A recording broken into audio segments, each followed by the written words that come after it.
las 7 de la mañana con 4 minutos. Gracias por su amable sintonía. Está con nosotros vía Zoom esta mañana el abogado tributario Napoleón Santamaría, con quien analizaremos las medidas del gobierno en materia tributaria para financiar el conflicto interno y también superar la crisis social y económica del país. Muy buenos días, gracias por acompañarnos en este espacio. Bienvenido.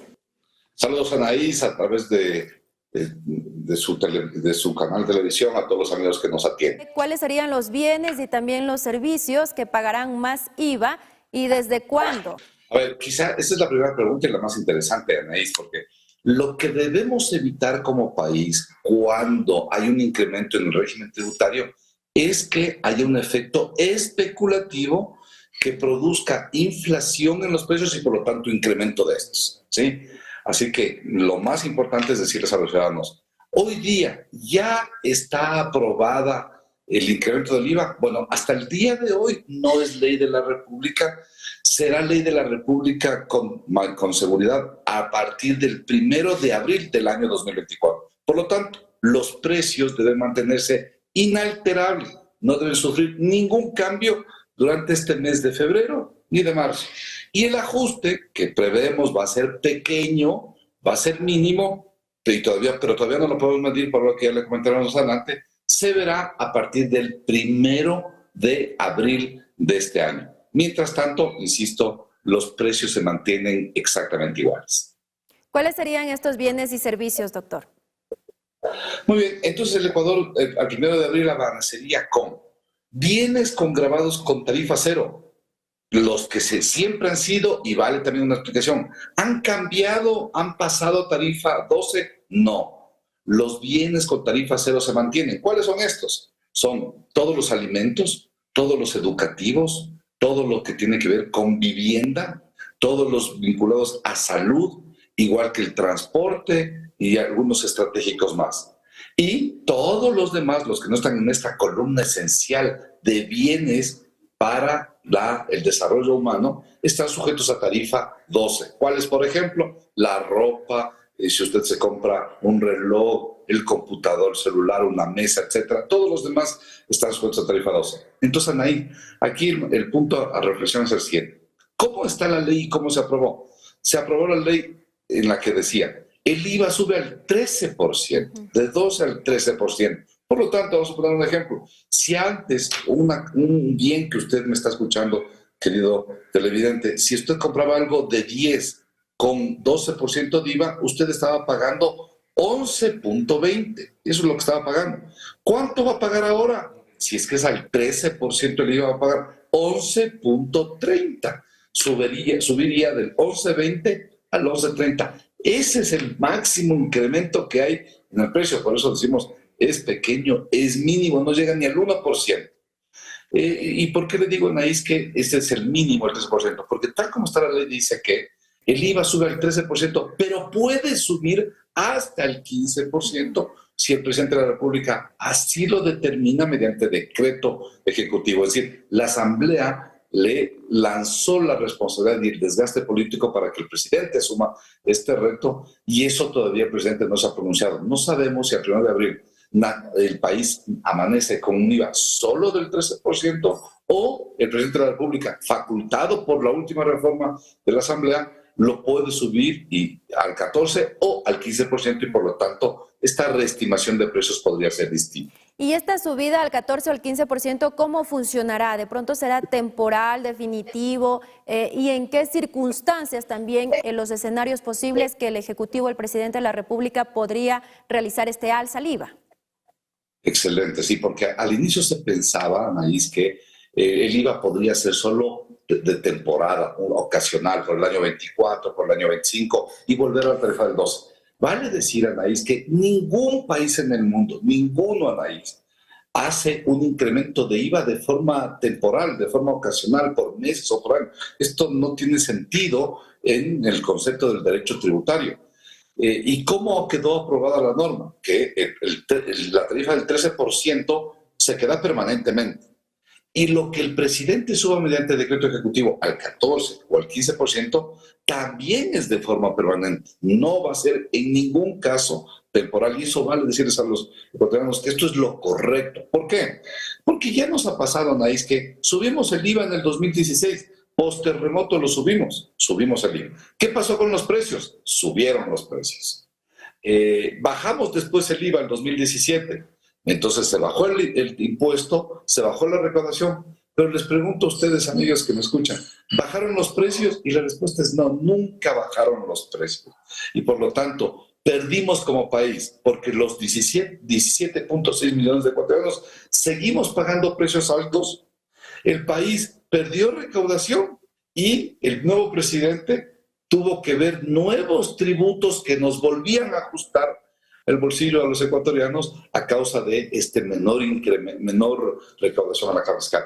Por eso es que no hay que hacer reformas tributarias parciales, Anaís. Y dos, y que sí vale comentar desde luego, es que recuerden lo que ha pasado ahora.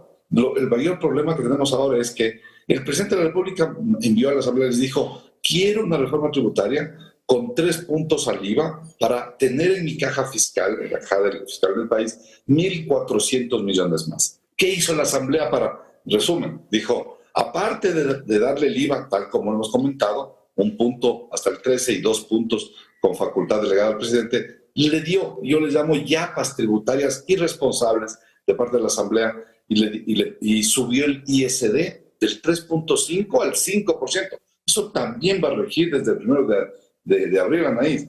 Y también un impuesto a la banca y a las cooperativas. Y finalmente otro impuesto para las compañías que son medianas y grandes del 3.5% de las utilidades ganadas en 2020. Es decir, es la primera vez que un presidente pide 1.400 millones con un impuesto y la Asamblea le devuelve 2.300 millones con 4 impuestos.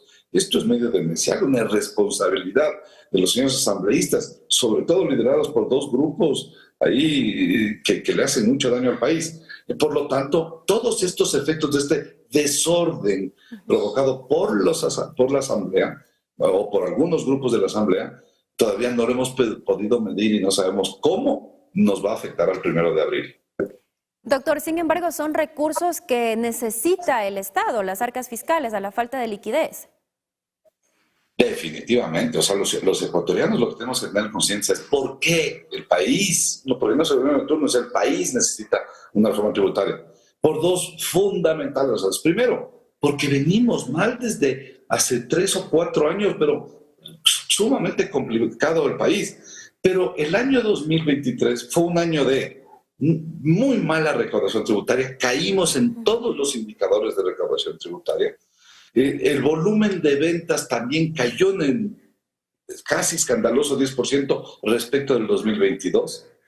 Tenemos un serio problema de tener ingresos por nuestras regalías petroleras y por lo tanto nuestro déficit fiscal, es decir, gastamos mucho más de lo que nos ingresa, los ingresos que tenemos como país, y eso nos vuelve insostenibles en el tiempo. Resumen, las reformas tributarias deben servir, y así son, sirven para equilibrar esto, mientras no entendamos que el peor enemigo de un país es el déficit fiscal. Es difícil que los países vayan a salir adelante.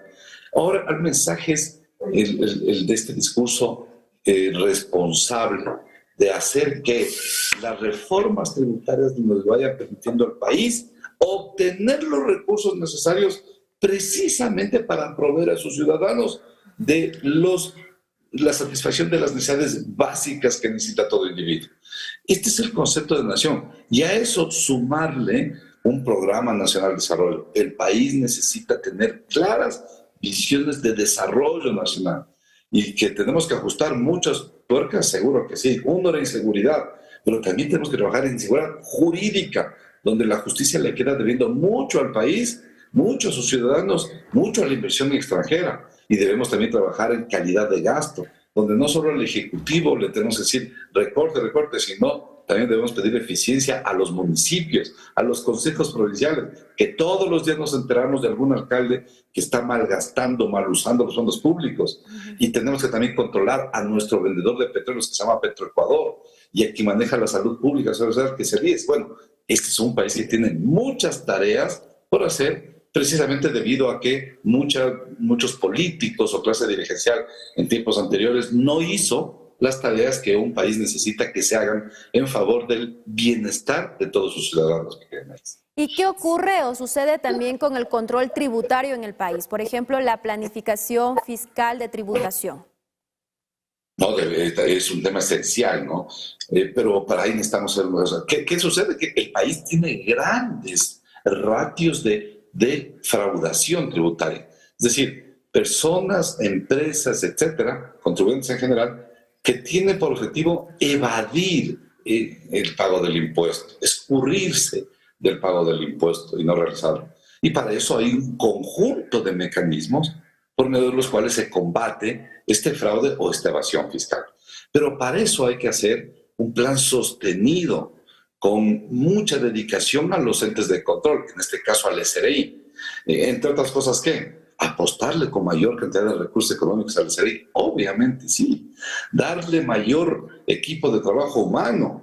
Yo siempre sostengo, me parece que hay muchos funcionarios en el sector público en otros lados que no son tan estratégicos para el país y que podríamos trasladarlos en comisiones de servicios al SRI para que apoyen en ese control. 3, meter mucha tecnología. Un país que no le mete a su administración tributaria tecnología, es decir, Big Data, procesamiento de datos, inteligencia artificial, etcétera, es un país muy lento en combatir la evasión y la defraudación fiscal. Entonces, necesitamos hacer todo este conjunto de cosas y nuevamente, seriamente por el país, llevar procesos y programas amparados en políticas públicas que nos permitan diseñar un país hacia el futuro. ¿Que hay que trabajar en esto? Claro que hay que trabajar, pero esto, Anaís, hay que trabajarlo mirando le digo la verdad, a 2 o 3 décadas al futuro, para decir en 20 o 30 años vamos a acabar con la evasión, siendo súper serios y perseverantes. Y eso nos falta como nación. Bastante tiempo está mencionando, doctor. Y bueno, también, ¿cuál sería el mecanismo para garantizar ya una vez todo lo recaudado con la subida del IVA y también con estas otras contribuciones? Es excelentísima su pregunta. El primer mecanismo que tienen todas las naciones del mundo es que sus ciudadanos, se dediquen a observar lo que está haciendo el administrador de turno. Es que el administrador de turno comienza desde el presidente de la junta parroquial, cuando se trata de parroquias rurales. Ustedes, ciudadanos que viven en estas parroquias, vean y revisen que lo que haga el presidente de la junta parroquial sean caminos vecinales, riego, los temas esenciales para desarrollar nuestra realidad, nuestros campos, etc. Lo que haga el alcalde de su ciudad. Hemos tenido denuncias donde hay alcaldes que se dedican a poner mármol en determinadas bienes públicos, otros a hacer piscinas con olas en la serranía ecuatoriana, otros, bueno, unas cosas demenciales, cuando los municipios deberían estar orientados entre otras, a vialidad, protección del medio ambiente, arborización de las ciudades, educación municipal, prevención 1 y 2 de salud, bueno, los temas esenciales.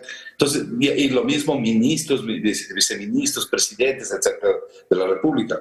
Y para eso, primero necesitamos ser ciudadanos comprometidos con la cosa pública. Eso es ser política. Política es ocuparse de la cosa pública, porque solo ocupándome de la cosa pública estoy defendiendo y protegiendo mi familia, mi hogar, mi casa. No puede haber un hogar, una familia, una casa estable si su barrio tiene muchos problemas, si su comunidad tiene muchas agresiones, si su ciudad tiene muchas deficiencias y peor si su país tiene, como nosotros tenemos, una cantidad de derechos insatisfechos. Por lo tanto, la primera es ciudadanos, comprometerse con revisar, analizar, pedir, exigir que los gobiernos seccionales, nacionales, etcétera, lo hagan y lo hagan bien. Y segundo, los entes de control. El país tiene muchísimos entes de control, pero a veces nos quedan debiendo la actividad de control que hagan. SRI, Super de Compañías, Subministerio del Trabajo, Superintendencia de Control y Poder del Mercado, bueno, y Contraloría General del Estado, Fiscalía, Procuraduría, una cantidad de entes de control.